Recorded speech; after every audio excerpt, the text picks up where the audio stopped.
नमस्कार दर्शकों, मैं हूं ऐश्वर्या कपूर और आज मेरे साथ खुद बाबा बागेश्वर मेरे साथ हैं। आपका बहुत बहुत धन्यवाद।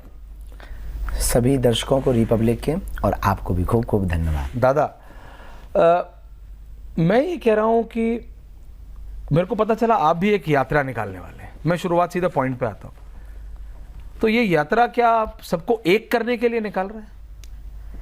ये देश यात्राओं का देश है। यहाँ राम की भी वनवास यात्रा हुई, महात्मा गांधी की दांडी यात्रा हुई, आज जगत गुरु शंकराचार्य की चारों मठों की स्थापना यात्रा हुई है। इस देश में यात्राएं हमेशा सफल हुई हैं। वर्तमान में हमारे हिंदू सनातनी परिवार जातियों में बहुत ज़्यादा बटे हुए हैं। छुआछूत भी है, भेदभाव भी है, गांव गांव में ये सबसे बड़ा मसला है। हमने इसलिए विचार किया कि राम ने जब सबरी के घर बेर खाए तो क्यों ना हम सबको एक करें, अंगड़े और पिछड़े की लड़ाई को मिटाएं, भेदभाव को दूर करें, छुआछूत को दूर करें, एकता के नारा को दें, लेकिन सनातनी एकता पर जोर दें। आप प्लीज माइंड मत कीजिएगा, मैं थोड़ा आपसे मजाक भी कर लेता हूं, लेकिन सीरियस सवाल से शुरुआत कर रहा हूं। आपने कहा एक करना है, आपने कहा सनातनियों को एक करना है। आप जब बोलते हैं तो लोग उसका राजनीतिकरण या उसका एक राजनीतिक लाइन निकाल लेते हैं। पहले बाबा ने कहा, यानी योगी जी ने कहा, मैं उनको बाबा कहता हूं, बाबा ने कहा, फिर उसके बाद प्रधानमंत्री ने कहा एक रहोगे तो सेफ रहोगे। प्रधानमंत्री ने कहा, बाबा ने एक बार नहीं एक दर्जन बार कह दिया, बटोगे तो कटोगे, एक रहोगे तो नेक रहोगे। आपने एक वाली बात पकड़ ली और आप यात्रा निकाल रहे हैं। नहीं, क्या ये यात्रा का संकल्प हमारा बहुत पुराना है। इसकी तैयारी लगभग 2 महीने से चल रही। इसका संकल्प हमने, इसकी घोषणा अपने जन्म दिवस पर 4 जुलाई को कर दिया था। 4 जुलाई को इस यात्रा की घोषणा की थी कि जात पात भेदभाव को मिटाने के लिए। आप कहने के लिए कह रहे हैं कि कंट्रोवर्सी ना हो, इसलिए कह रहे हैं? ऑलरेडी इसके वीडियो हैं, विजुअल हैं। आपने अपने जन्मदिन की बात कर ली, कोई कुछ बोलेगा भी नहीं, बाबा का जन्मदिन है, आपने उसका बहाना लेके कर दिया। बिल्कुल भी नहीं। 4 जुलाई तो बहुत पहले थी। ये बयान तो अभी आए होंगे। अभी आए? हाँ, ये तो अभी आए। महीना डेढ़ में हुआ सब कुछ। हाँ, 4 जुलाई तो हमारी बहुत पहले जन्मोत्सव था, तो जुलाई के दिन का वीडियो भी अभी यूट्यूब पर डला हुआ है। इस यात्रा से कोई उसका संबंध नहीं। लेकिन राजनीतिक हमारा कोई, हम धर्मगुरु हैं। हमें किसी भी सरकार सत्ता से ना पक्ष है ना विपक्ष है। सभी पार्टी के लोग हमारे हो। इस यात्रा में सबका स्वागत है। आप बुलाने वाले हैं क्या इस यात्रा में? आ जाएं तो बढ़िया है। नहीं, अभी आपने कहा सबका स्वागत है। सबका स्वागत है। अगर कोई यार आ रहा है, स्वागत बिल्कुल बेझिझक आएंगे, तो मना नहीं करेंगे, भगाएंगे नहीं, ये तय है। क्या बात कर रहे हैं आप? नहीं, आप हंसी में सब कुछ टाल जाते हैं, लेकिन क्या बात कर रहे हैं? अगर अखिलेश आएगा तो भी ठीक है, बाबा आएंगे तो भी ठीक है, हाँ? राहुल आएंगे तो भी ठीक है। हाँ, वो भी तो सनातनी है, वो भी तो भारत के हैं, वो भी तो जात पात छुआछूत को मिटवाने का भाव रखते ही होंगे, वो भी तो उस गांव के अंगड़े पिछड़ी लड़ाई को देखते और सुनते होंगे। आपको लगता है सारे पार्टियां यही सोचती हैं? कह नहीं सकते, हमने सबकी विचारधारा को बहुत बारीकी से नहीं देखा है। तो खरा मत मानिएगा, आपको थोड़ा कुरेद रहा हूँ। तो जब आपने सबको नहीं पढ़ा तो आप सबको बुला रहे हैं, अगर हो सकता है उसकी कुछ और सोच हो तो नया आए।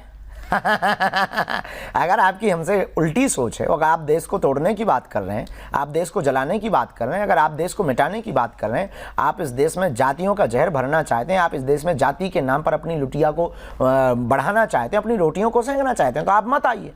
हमारा उद्देश्य कोई पॉलिटिकली नहीं है, हमारा उद्देश्य कोई राजनीतिक नहीं है। हमारा उद्देश्य और फंडा एकदम फिक्स है। हमें सनातनी हिंदुओं को एक करना है, और कोई हमको किसी भी पार्टी से जोड़ सकता है, ये उसकी विचारधारा है, पर हम किसी भी पार्टी के लिए नहीं कर रहे हैं। ना हमें पार्टीवाद से मतलब है, अपनी खुद की पार्टी है बजरंगबली की। ये तो आपने बताया है मुझे। ऑलरेडी हमने आपको बताया, सिंबल भी तैयार है, सिंबल भी तैयार है, ऑलरेडी बहुत बढ़िया चल रही है। ऑलरेडी वो तो मैं देख रहा हूँ, ऑलरेडी बहुत बढ़िया चल रही है पूरे देश में, विदेश में। आजकल तो आप विदेश में भी यात्राएं कर रहे हैं। हाँ, फिजी गए, ऑस्ट्रेलिया गए, ऑकलैंड न्यूजीलैंड गए, लंदन भी आप गए। लंदन में लगभग 2 से 3 बार गए, दुबई गए। जो हमको कहते थे कि हम मुसलमान विरोधी हैं, तो हम उस देश में भी जाके कथा करके। कनाडा में गया? नहीं, अभी नहीं। जरूरत है, जाना लग रहा है, जाना है। लेकिन क्या मैंने इसलिए बोला, शायद आपकी जानकारी में है, यानी होगा, आपका तो वाईफाई बहुत हमेशा स्ट्रांग रहता है। कनाडा में जो सनातनियों के साथ हो रहा है, और पिछले 48 घंटे में मंदिर में घुस के खालिस्तानियों ने मंदिर में घुस के जो पूजा करने के लिए जो प्रार्थी के उनको पीटा है, लाठियों से पीटा है। सारे सनातनी इकट्ठे हुए कनाडा में वाह। ब्रैम्पटन में इकट्ठे हुए, मेल्टन शहर में इकट्ठे हुए हैं कि हमको पूजा करने दो। आपकी आवश्यकता, मुझे लग रहा है आपकी अगली यात्रा या अगली कथा आपकी कनाडा में होनी चाहिए। हम बिल्कुल बनाएंगे, बेझिझक बनाएंगे, क्योंकि जहाँ जहाँ भी सनातनी हिंदुओं को कमज़ोर किया जा रहा, हम वहाँ पहुँचेंगे। आपकी ये जो एकता का जो नारा है, आप सचमुच सबको एक करना चाहते हैं, सारे सनातनियों को एक करना चाहते हैं, बेझिझक। जाति प्रथा मिटाना चाहते हैं। बिल्कुल बेझिझक। तो मैं आपसे पूछ रहा हूँ, तो कास्ट सेंसस, जाति के ऊपर जो सेंसस है उस पे आपकी क्या राय है? होना चाहिए, नहीं होना चाहिए? Census means? सेंसस मीन्स सर्वे, सर्वे, राष्ट्रीय सर्वे जाति के ऊपर जो बताएगा। नहीं, जनसंख्या की जनगणना हो। हाँ, जनगणना अलग चीज़ है दादा। यहाँ पे जितने भी हमारे कैमरामैन हैं, आप हैं, मैं हैं, अगर सेंसस वाला आएगा तो हमको बताना पड़ेगा मेरा नाम क्या है, मेरी जाति क्या है, और फिर वो जाति जाती है। क्योंकि कुछ राजनेता, आपने तो सबको बुला लिया, लेकिन उसमें से बहुत सारे, और मैं साफ कहूँ तो विपक्ष, समूचा विपक्ष कह रहा है जिसकी जितनी संख्या बारी उसकी उतनी भागीदारी। इससे देश जलेगा। आप इस विषय पे ही क्यों जाओ? आप एक समुदाय को ही बढ़ाने की बात क्यों करो? आप पूरे राष्ट्र को बढ़ाने की बात करो ना। That's the point. आप पूरे देश को आगे बढ़ाने की बात करो ना। आप देश के जितने गरीब लोग हैं उनकी आप जो है उनकी पहचान चिन्हित कराओ ना। उनको आप पहचान चिन्हित करा करके आगे बढ़ाने की बात करो ना। आप विकास के लिए उनको चुनो जो पिछड़े और बिछड़े हैं, ना कि जातियों से बिछड़े हैं, ना कि संख्या से बिछड़े हैं, ना कि अल्पसंख्यक पे बात करो। आप उन पे बात करो जो सबसे ज्यादा कमजोर है, चाहे वो किसी भी वर्ग का हो। हम कहते पादरी हो, इस्लाम हो, हिंदू हो, सनातनी हो, यहूदी हो, पारसी, जो भी हो। आप गरीब और अमीर दो कैटर बनाओ, दो रॉ बनाओ। एक रॉ में अमीर को रखो, एक रॉ में गरीब को रखो। अमीर के द्वारा पुष्ट करके गरीबों को संतुष्ट करो और पुष्ट करो, देश आगे बढ़ेगा, भारत विश्व गुरु बनेगा। इस पे समय खर्च करना, देश में दंगे खर्च कर देना, देश में जातिवाद के नाम पे जहर घोलना, अपनी रोटियां सेकने के चक्कर में उन लोगों के ब्रेन ब्रॉश करना, और संख्या जिसकी जितनी भागीदारी उसकी जितनी हिस्सेदारी, इससे देश जलेगा। सड़कों पे लोग आएंगे, मांगे करेंगे, आपके थानों को जलाएंगे, डीएम ऑफिस को जलाएंगे। छत्तीसगढ़ में एक घटना हुई कि सीधा एसपी ऑफिस को शायद या डीएम ऑफिस को जला दिया। ये दुर्भाग्य है देश का। देश को अगर जलाना है तो आप जातियों में बांटो, देश को अगर बचाना है तो हम सनातनी हैं, हम हिंदू हैं, एक हैं। इस बात पर आपको हर हाल में आना ही पड़ेगा। इसीलिए आज से हमने ठीक 3 महीने पहले, जुलाई में हमारी 1 साल पहले घोषणा थी कि हम पद यात्रा करें। 4 जुलाई को हमने प्रण लिया था कि अब हम पद यात्रा करके लोगों को जोड़ने का काम करें, और इसीलिए आप ये यात्रा निकाल, इसीलिए हम कर रहे हैं। सचमुच आपको लगता है ना कि जातियों से फायदा नहीं होता, भारत बढ़ता है? बेझिझक। तो ये राजनेताओं को समझ क्यों नहीं आता? अब इनकी पर्चियां क्यों नहीं खोल देते? अब राजनेता अगर हमसे ज्ञान लेंगे तो हम बिल्कुल खोलेंगे। हमारी सुनता कौन है आपके अलावा?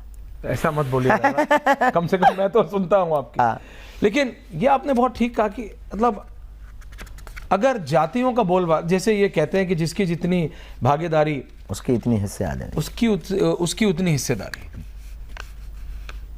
उससे देश जलेगा। बेझिझक। आप विकसित राष्ट्रों को देखो ना जी, डेवलप कंट्रीज जितनी हैं आप उनको देखो। उन्होंने जो डेवलपमेंट किया है वो किसी एक जाति के बल पे नहीं किया ना। ये एक देश राष्ट्र के बल पर किया, देश के बल पे, एक बल पे, एक सबकी सोच रखी, एक विचारधारा रखी, तो सब आगे बढ़ गए। इस देश में जब गुलामी थी तो अंग्रेजों को भगाना किसी एक जाति ने नहीं भगाया ना, सबने भगाया। हिंदू मुसलमान सिख ईसाई सब लड़े, सबके पूर्वज मरे।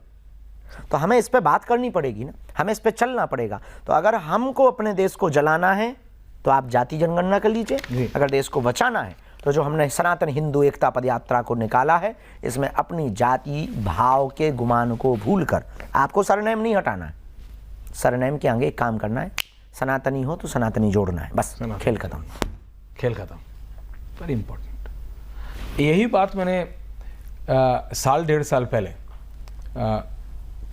आपके लिए उन्होंने कई अच्छी टिप्पणियां भी दी हैं, स्वामी दीपांकर से भी सुनी थी। वो भी एक यात्रा निकाल, अच्छा, सबको जोड़ने के लिए, हिंदुओं की। उन्होंने भी मुझे बताया था कि 1.5 साल पहले कि हिंदुओं को जोड़ने की जरूरत है। लेकिन जब आपने बोला ना जातियों से ऊपर उठना है, इसमें आप सबको, क्योंकि आपके लाखों नहीं करोड़ों फॉलोअर्स हैं, आप अगर आज एक टिप्पणी करते हैं तो ऑस्ट्रेलिया से लेके नॉर्थ अमेरिका तक और साउथ अमेरिका के कुछ देशों से लेके अफ्रीका तक जितने भी सनातनी जहां भी हैं खड़े होते हैं बेझिझक, ये उनका प्रेम है। और आप जब बोलेंगे कि जातियों में बंटना नहीं है, एक साथ आना, उसका असर होगा। कोशिश हमारी यही है, वो उनका प्रेम है, उत्साह है। भगवान ऐसी कृपा करें, हमारी बुद्धि ऐसी रखे कि हम उनके भरोसे को कभी तोड़े ना। जब बात अंतर्राष्ट्रीय हो रही है, मैं वापस देश में आऊँ उससे पहले पड़ोसी देश से होते हुए वापस आता हूँ बांग्लादेश। मत पूछो दादा।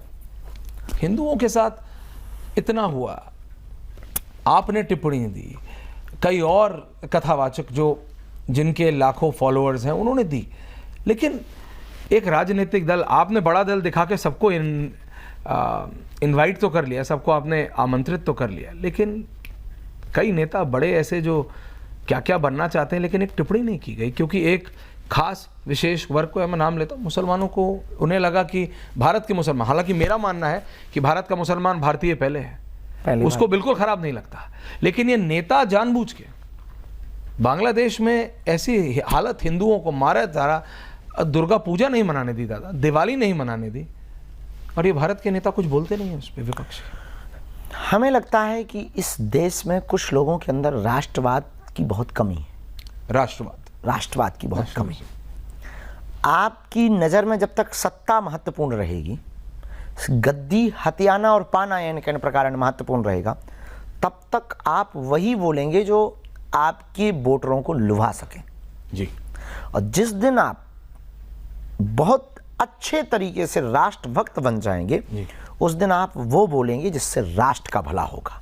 अब किसी को बुरा लगता हो तो लगे, हम जय फिलिस्तीन वालों के पक्ष में नहीं है तो नहीं है, हम वंदे मातरम वालों के पक्ष में, जो नहीं बोलते उनके पक्ष में नहीं है तो नहीं है, किसी को भारत में डर लगता है हम उनके पक्ष में नहीं है तो नहीं है, किसी को जो है राम काल्पनिक लगते हैं हम उनके पक्ष में नहीं है तो नहीं है, किसी को इस देश में डर लगता है, कोई कहता है कि हम भारत तेरे टुकड़े टुकड़े होंगे, हम उनके पक्ष में नहीं है तो नहीं है, कोई कहता है कि हम सर तन से जुदा कर देंगे, हम उनके पक्ष में नहीं है तो नहीं है।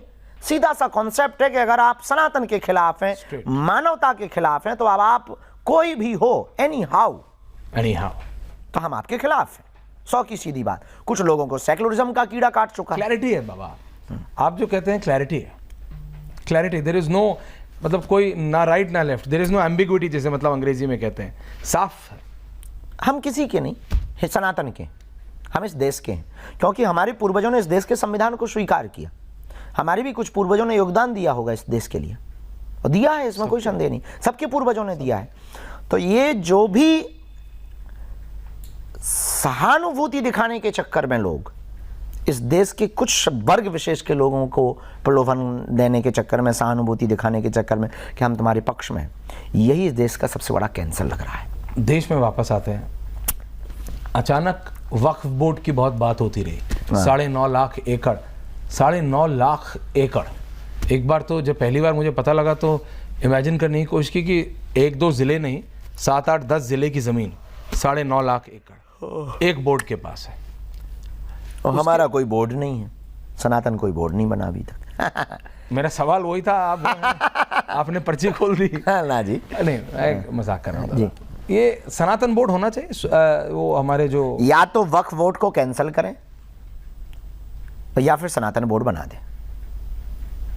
100 की सीधी बात है। इसलिए कि अगर आप हैं तो इसी देश में तो हम भी रहते हैं। इधर आप कहते हो कि सभी धर्मों को बराबर स्वतंत्रता है अपने अपने धर्म का प्रचार करने की, तो वो तो अपने 9.5 लाख एकड़ में अपने धर्म का प्रचार कर लेंगे, हम कहाँ करेंगे? एक छोटे से मंदिर के लिए हमें 500 साल लड़ाई लड़नी पड़ी। लड़नी तो पड़े, लेकिन जीत हुई आके। जीत सत्य की हुई, लेकिन कल के दिन हम कहाँ करेंगे? तो या तो इनका कैंसिल करिए या आप हमारा बना दीजिए, झंझट खत्म। हम इनके भी खिलाफ में नहीं। अगर आपको लगता है कि अगर कैंसिल करेंगे तो दिक्कत होगी, तो कोई दिक्कत नहीं, आप हमारा बना, सनातन बोर्ड बना दीजिए। वक्फ बोर्ड हो सकता है, सनातन बोर्ड क्यों नहीं हो सकता? नहीं हो सकता क्यों? हम ये भारत में मांग रहे हैं। अगर ये बात बांग्लादेश में या पाकिस्तान में मांग करते तो नाजायज होती। यहाँ तो बल्कि सनातन बोर्ड होना चाहिए था। यहाँ पर मांगने के लिए वक्फ बोर्ड वो मांगते कि भाई हमारा वक्फ बोर्ड होना चाहिए, पर उल्टा है अपने ही राम के देश में कि हमें सनातन बोर्ड होना चाहिए, इसकी भी मांग करनी पड़ रही है, वो भी सनातन के राष्ट्र में, वो भी जहाँ हिंदुस्तान कहते हैं, जहाँ हिंदुओं का स्थान है, जहाँ कृष्ण हुए हैं, जहाँ मीराबाई हुई, रसखान हुए, तुलसीदास हुए, जिन्होंने राम और कृष्ण के गुणगान गाए, उस देश में हमें सनातन के लिए भी वोट मांगने के लिए कहना पड़ रहा, और बताओ वो मजे ले रहे हैं। आप अपनी यात्रा में इस मुद्दे को उठाएंगे, सनातन बोर्ड होना? आप सबको एक करने जा रहे हैं, सनातन बोर्ड का पहले मतलब एक होने पे बहुत ज़्यादा जोर देंगे, कई कई जगहों पर स्पष्ट तो करेंगे। तो दोबारा आपने इनवाइट सबको किया, उसके बाद आपने क्लैरिटी से बोल दिया कि मैं जातियों के खिलाफ हूँ, जातिगत सर्वे के खिलाफ हूँ, मैं चाहता हूँ सनातनी एक साथ आए। तो फिर आप सबको क्यों बुला रहे हैं? आप तो साफ हैं, आप विपक्ष के उस थॉट के साथ आप नहीं हैं, आप उनकी उस सोच के साथ नहीं हैं। हम पक्ष या विपक्ष जानते नहीं, उनके भी बहुत लोग हमारे डिवोटी हैं, होंगे वर्तमान सरकार के लोग भी हमारे बहुत डिवोटी हैं। हाँ, कई आते हैं ना आपके पास, दोनों पक्ष के लोग आते हैं। तो हम ये नहीं कह सकते हैं कि आप आइए और आप मत आइए, क्योंकि उसमें भी तो दरबार में सनातनी, कौन मना कर सकता है? उसमें भी तो सनातनी हो सकते हैं, बिल्कुल हो सकता और वो भी सनातनी हैं, होते आए हैं स्टेट और आते इलेक्शंस हैं। में तो बहुत आए। हाँ, अभी भी आते रहते हैं, हम मना नहीं कर सकते, और किसी को हम मना क्यों करें? और हम ये निर्णय लेने वाले कौन हो सकते हैं कि कौन सनातनी है कौन नहीं है? लेकिन जब आते हैं तो मांगते तो सब सत्ता ही होंगे बाबा। लगभग अपेक्षाएं तो सबकी एक जैसी होती हैं। क्रिकेटर आता है तो वो खेल मांगता है, अभिनेता आते हैं तो वे पिक्चर मांगते हैं, नेता आते हैं तो वो वोट बैंक और सत्ता मांगते हैं। तो सबका अपना अपना विजन तो क्लियर है ही है, और प्रार्थना करना, गुरुओं के पास जाना कोई बुरी बात थोड़ी है, प्रार्थना करना चाहिए। और आपका भी विजन क्लियर है, सनातन की एकता। सिर्फ मैं आपको इसलिए इस पर ला रहा हूँ क्योंकि वो आपका कोर इशू है।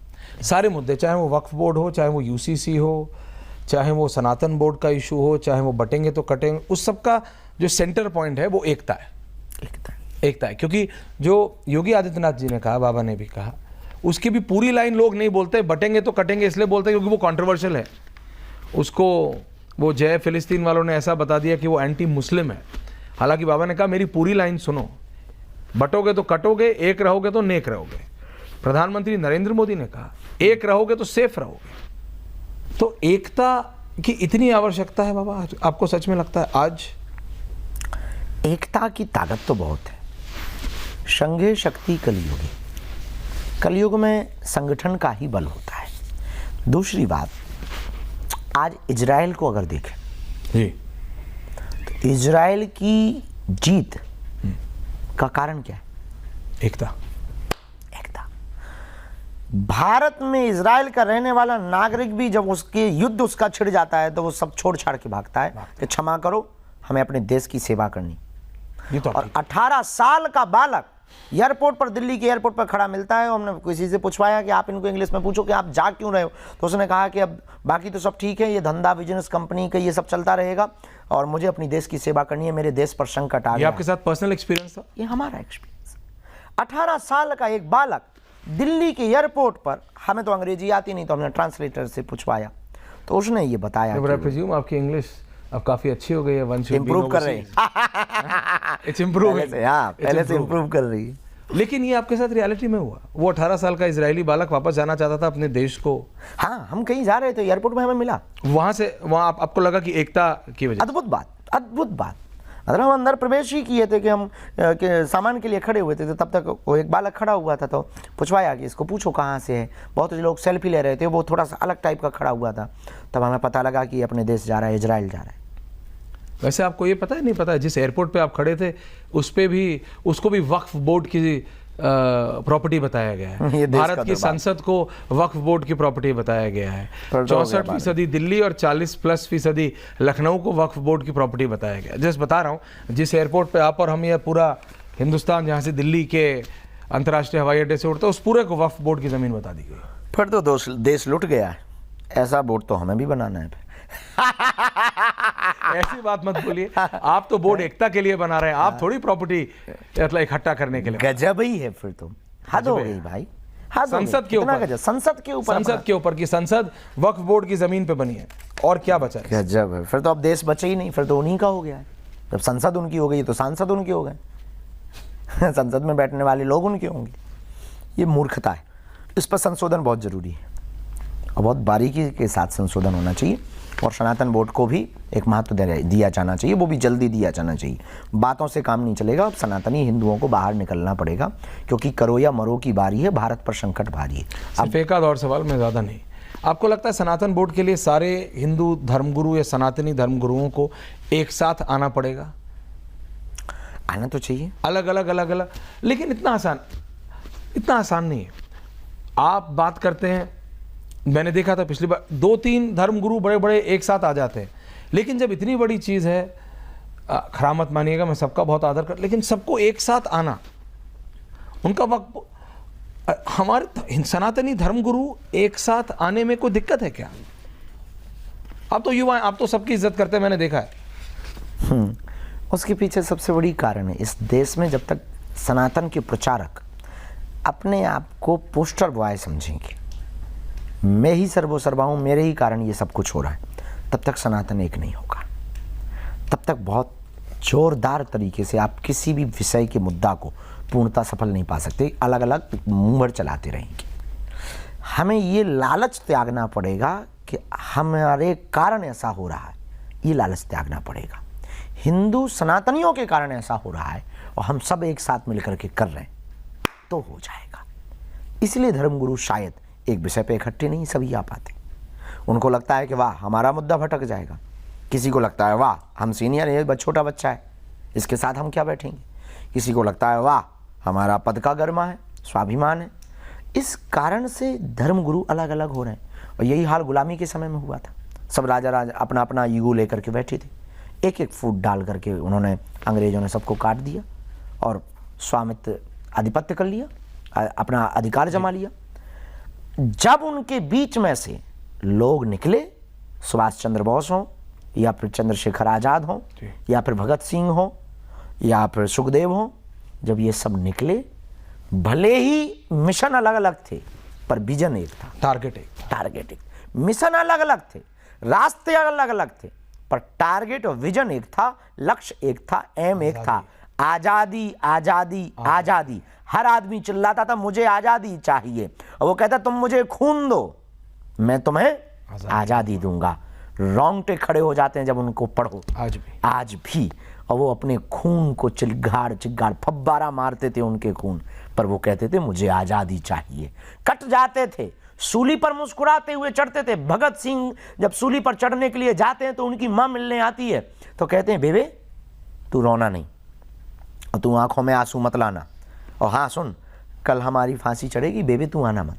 बेबे कहते थे माँ को तू आना मत। माँ ने कहा क्यों ना आऊँ, कोई माँ ऐसी होगी जो अपने बेटे को लटकते हुए देख ले, पर बेटा मैं तुमसे मिल कैसे पाऊंगी।